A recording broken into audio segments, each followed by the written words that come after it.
Okay. अब हमने chassis के फार्मूला को भी पढ़ा, लेकिन इसमें हाइड्रोलिक रेडियस फाइंड करना हमें आता है, और जो बॉटम स्लोप है वो हमें फाइंड करना आता है। सिंपल है, कोई इसमें स्लोप हम बचपन से फाइंड कर रहे हैं, ठीक है। कई दफ़ा हमने लेक्चर्स के अंदर भी किया।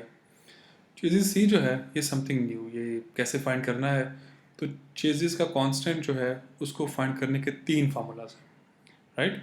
चेसिस का जो फैक्टर है या चेसिस का जो फार्मूला है, उस मैंने फैक्टर लिख दिया, हालांकि ये फार्मूला था, सॉरी, ठीक है।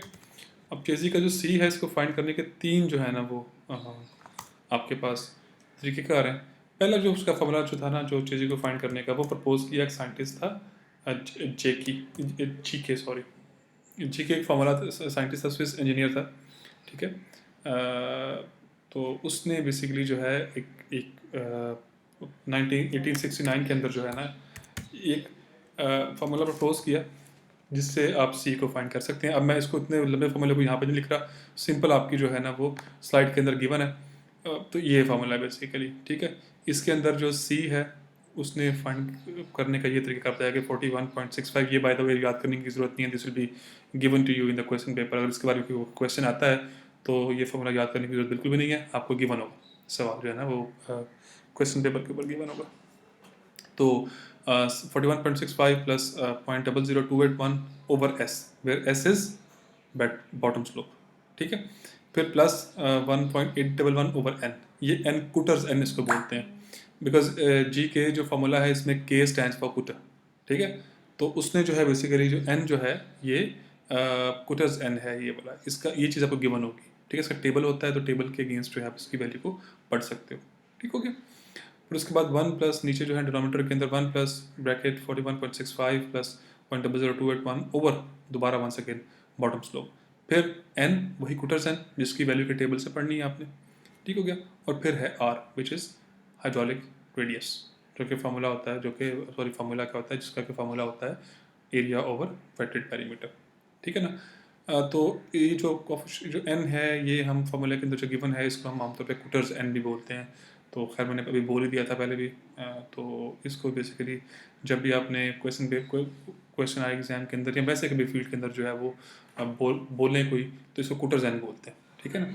तो याद रखनी है कि बात कि चेजी के अंदर जो एन, चेजी फार्मूला के अंदर जो वेलोसिटी को फाइंड करने के लिए जो एन आता है वो क्या है, वो कुटर्स एन है। एक और एन भी है, ठीक है, वो हम उसको आगे जाके पढ़ेंगे, उसको स्लाइड नंबर 12 के अंदर, फिलहाल वो नहीं है, लेकिन स्लाइड नंबर 12 के अंदर उसको भी हम पढ़ेंगे, उसके अंदर भी एन आता है। तो याद रखनी है बात कि जो चेजिस फार्मूला के अंदर सी को फाइंड करने के लिए जो एन आता है वो क्या है, वो कुटर्स एन है, ठीक है।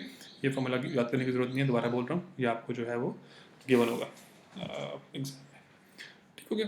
दूसरा जो है चेजी का फार्मूला, चेजी का सी फाइंड करने के लिए याद रखनी है बात ये वाली कि हम अभी क्या कर रहे हैं, हमने चेजी का फार्मूला पढ़ा वेलोसिटी जो है ना फाइंड करने के लिए। अब उसका सी फाइंड करने के लिए 3 जो है वो साइंटिस्ट हैं जिन्होंने प्रपोज किया। पहला हमने अभी जो पढ़ा था वो क्या था, वो कुटर्स फार्मूला था, ठीक है, उसको पढ़ा हम लोगों ने।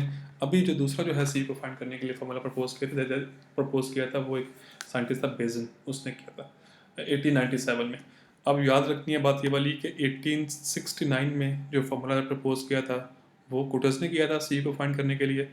उसके कुछ अरसे बाद जो है वो 1897 में एक जो है एक साइंटिस्ट बेजन के नाम से था, उसने ये प्रपोज किया था, ये भी फ्रेंच जो साइंटिस्ट था।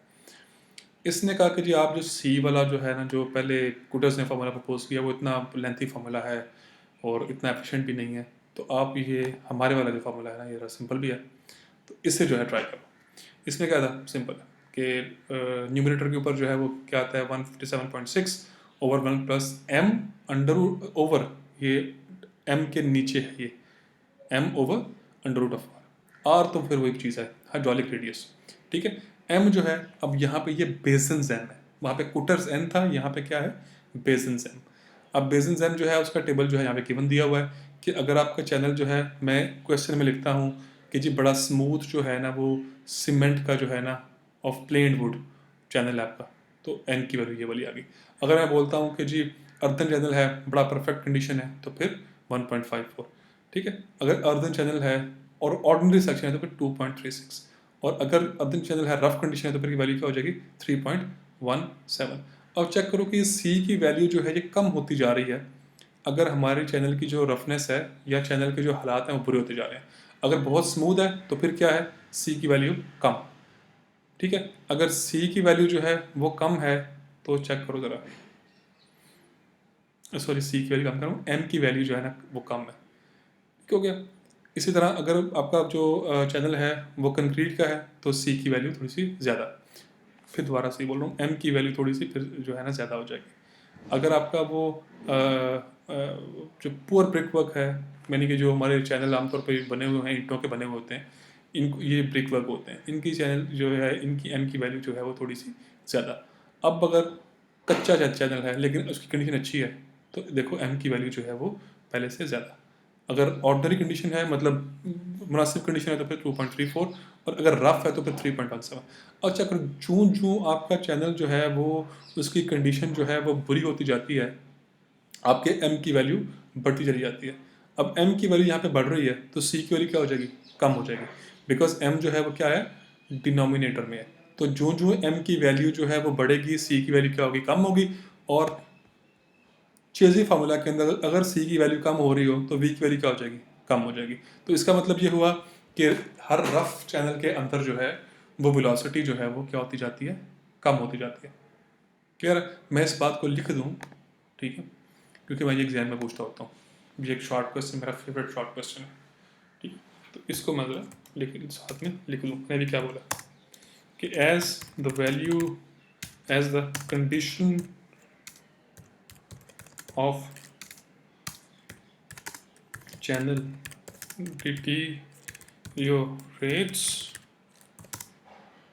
deteriorates,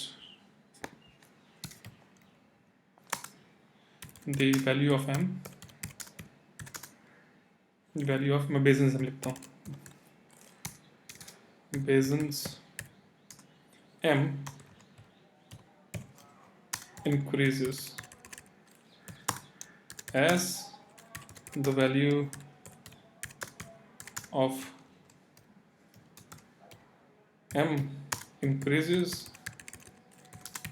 the value of c decreases।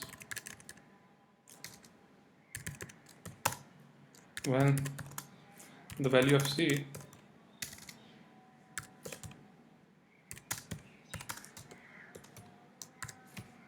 decreases, the velocity in open channel will be lower। ठीक है ना जी, हमने पढ़ा भी उसको। देखो, अगर स्मूथ कंडीशन है, सीमेंट का बना हुआ चैनल है तो फिर ये 0.11। जो आपकी फैसलाबाद की कैनाल है, तो मैं आपसे पूछूं इसकी आपको कि जी फैसलाबाद की जो कैनाल है उसकी वैल्यू ऑफ एम क्या होगी, बेजन्स एम की, तो आपने बोलना है अच्छा वो सीमेंट की बनी हुई है, 0.11। ठीक है। लाहौर की जो कैनाल है वो ज़रा ब्रिक वर्क है, कहीं पे ब्रिक वर्क है, कहीं पे जो है ना वो अर्दन है या कच्ची अर्दन अर्दन का मतलब होता है कच्चा। ठीक है, ये देखो ना अर्थ चैनल लिखा हुआ है, मतलब कच्चा चैनल है। जो लाहौर की कैनाल है वो क्या है, कहीं पे पूरा ब्रिक वर्क है उसमें, और कहीं पे जो है ना वो टूटी फूटी सी है, रफ कंडीशन है उसका, तो उसकी वैल्यू कहीं पे जो है ना 1.54 हो जाएगी और कहीं पे जो है ना वो 3.17 हो जाएगी। ठीक है। तो इस तरीके से जो है ना आपने वैल्यू चेजी का जो सी है, आपने इस तरीके से उसकी वैल्यू को जो है ना वो फाइंड करना है। बहुत सिंपल है, वैल्यू ऑफ C1 आपने फाइंड कर दी। ठीक है, अब इसके अंदर इसको पुट करो और वेलोसिटी की वैल्यू को जो है ना फाइंड कर लो। जो आखिरी जो है ना एक जो फॉर्मूला प्रपोज किया था, वो प्रपोज साइंटिस्ट जिसने किया था वो था पॉवल। दैट इज़ नॉट पावल, दैट इज़ पॉवल। ओके। अब जब थोड़ा सा लेंथी है काम, उसमें एक तो कॉन्सेप्ट्स भी हैं, तो मैं इसको जो है ना एंड पे जाके मैं इसको नया जो है ना वो अब रिकॉर्डिंग के अंदर जो इसको रिकॉर्ड करूँगा, बिकॉज लेंथी है और इसमें एक दो कॉन्सेप्ट्स भी हैं, तो मैं ये अलग से इसको रिकॉर्ड करता हूँ। So stay tuned.